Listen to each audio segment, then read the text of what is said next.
Trending karon. Trending karon.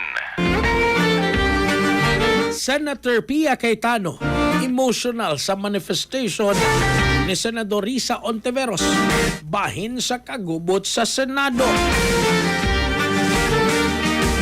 Ang sugilano nini si katropang Philip Serojano.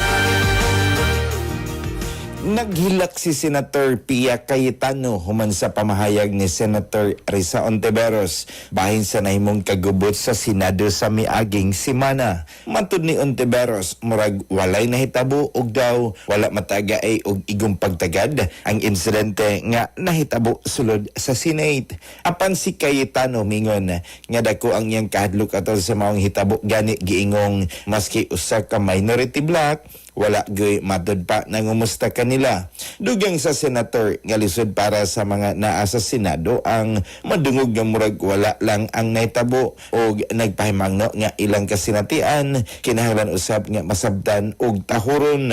Kahinumduman wala na sa Senado ang mga miyembro sa minority black sa maong pagpamusil.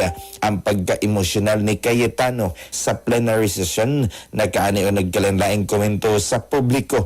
Adunay ni saway nga diin basin drama na sab ang adunay sa inisimpatiya og ni saway sa matod pa insensitive nga pamahayag ni Ontiveros. Para sa itong mga katropa nga mga kalakinan na kinsa na problema na silang lawas ng kalipay. Karon mga katropa, di na ka na ang ikabalaka. Kumikan kay ang Turbo Dietary Food Supplement for Men mapalit na kinis sa inyong mga suking butika. Kay sa Turbo, wagas ang lakas. Alang sa nagiusing Pilipino para sa Pilipinas, kini nga certified turbo user katropang Philip Serojano, XFM News. Kasikas Express Balita. Cellphone Plus Gold, mapalit sa mga butika sa inyong lugar.